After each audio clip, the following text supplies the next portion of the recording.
أعوذ بكلمات الله التامات من شر ما خلق. أعوذ بكلمات الله التامات من شر ما خلق. أعوذ بكلمات الله التامات من شر ما خلق.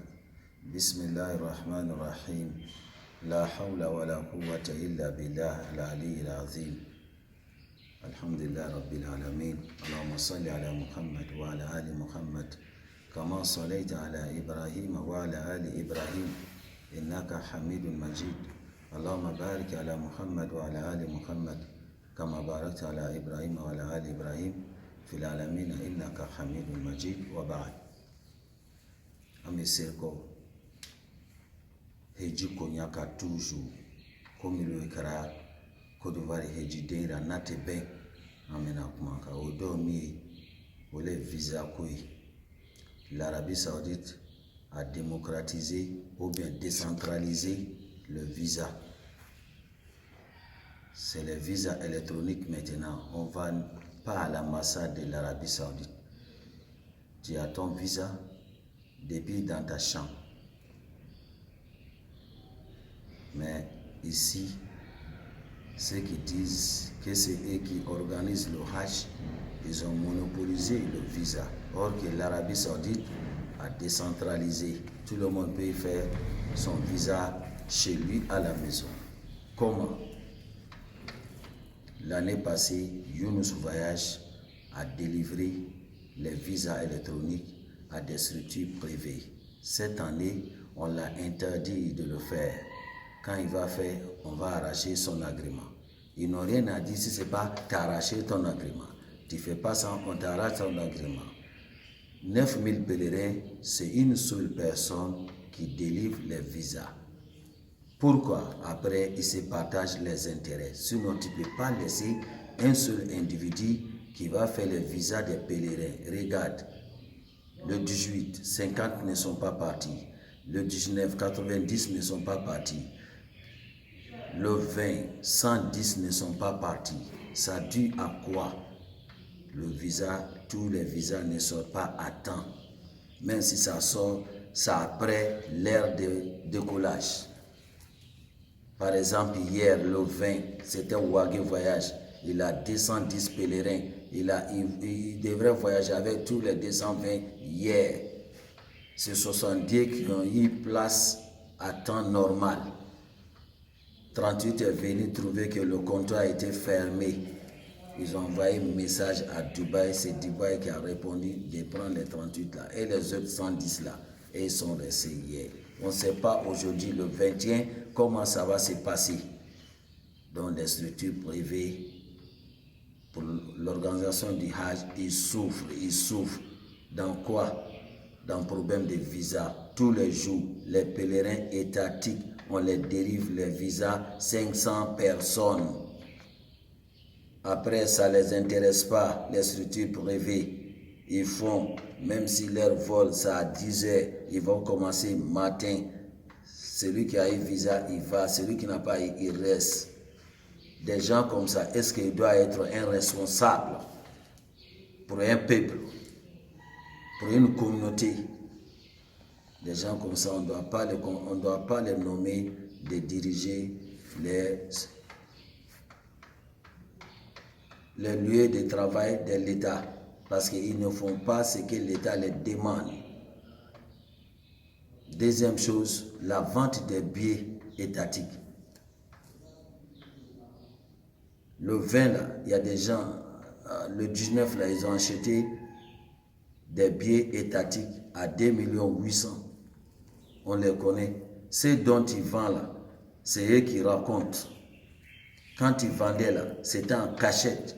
Maintenant, nous, on parle de ça. C'est eux qui racontent pour montrer qu'ils ne sont pas francs. Ils disent que l'étatique est fermé. Après 680 est sorti. 680 là n'est pas fini jusqu'à le dernier vol. 680 n'est pas fini.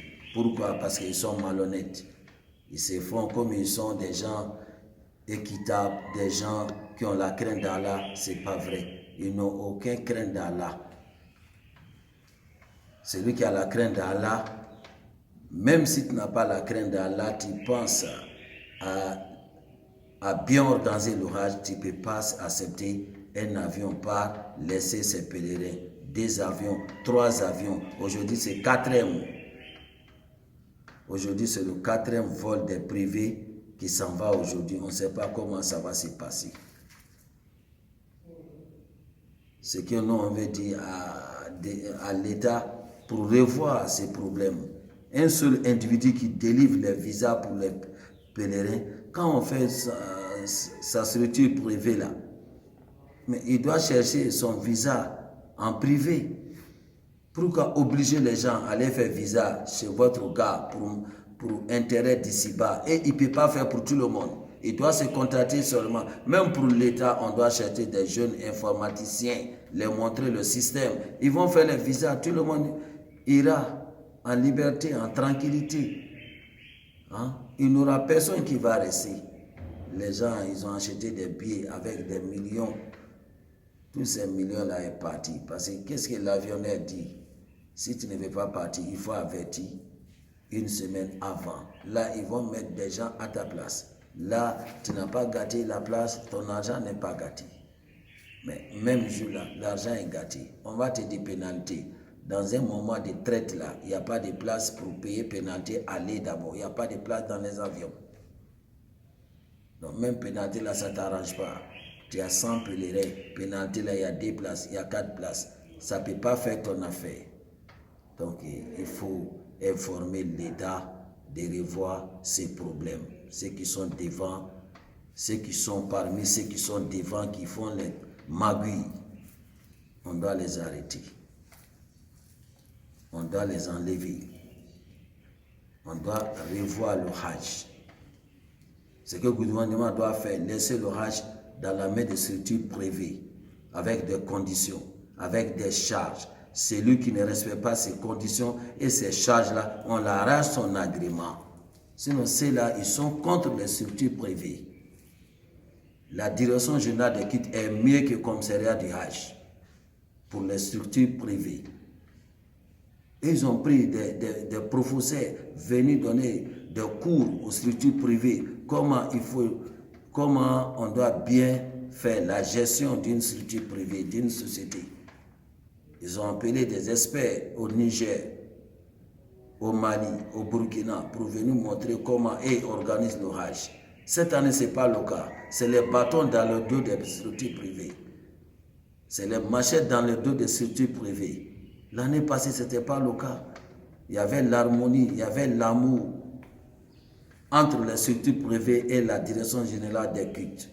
Cette année, le commissariat a arraché avec la direction générale des cultes. Il est mieux de retourner l'organisation du Hajj avec coordination de direction générale des cultes pour les structures privées. Le commissariat n'est pas à notre faveur. Le commissariat avait les intérêts d'ici-bas. C'est pour cela qu'ils ont arraché avec la direction générale des cultes. Nous voulons la direction générale des cultes. Je n'ai pas dit que tout le monde est bon, tout le monde est mauvais. Ceux qui sont mauvais grains, on doit les enlever. Ceux qui sont bons doivent rester. Voilà. On souffre et on a souffert. On continue à souffrir. C'est pas bon. L'État doit revoir ceux qui sont devant. Beaucoup ne sont pas corrects. Beaucoup ne sont pas corrects. Beaucoup, ils n'ont pas la crainte d'Allah. Beaucoup, ils sont égoïstes et jaloux. Et ils sont contre les structures privées. On dirait que c'est les voleurs. Ils sont contre. Ça ne dit rien, les pèlerins de la structure privée. Pourquoi? Pourquoi? On est tous des Ivoiriens. Pourquoi tu es contre l'autre? Donc l'État doit revoir ça. Les billets étatiques, ça se vend jusqu'à aujourd'hui, jusqu'à dernier vol. Il faut que l'État n'a qu'à revoir ces problèmes. On ne trouve pas visa parce que c'est un individu qui délivre les visas. Or que les structures privées peuvent délivrer leurs visas sans aller là-bas. Là, ils n'auront pas de problème pour faire les visas. Il n'aura pas que l'avion est parti laisser quelqu'un. Il n'aura pas ça. Mais avec ce système, même l'année 2020, il l'aura comme ça aussi. Il y a des gens, ils n'auront pas au Hajj parce qu'un seul individu ne peut pas faire les visas. Lui, il prend ses gars, il s'assoit. Nous, on ne veut pas ça. On veut que l'État prenne 20 ou 30 personnes pour délivrer les visas pour les Ivoiriens. C'est des machines à acheter. Ce n'est pas l'agrément. C'est des machines à acheter. Un exemple, Younous a fait 2018. Il a un agrément, il a une agence. Hein? On l'a interdit cette année de faire. Voilà le problème qu'on a eu. Nous voulons que l'État nous aide à quitter, à sortir de cette crise des visas. Voilà. C'est ça que je voulais dire. Wassalamu alaikum wa rahmatullahi wa barakatuh.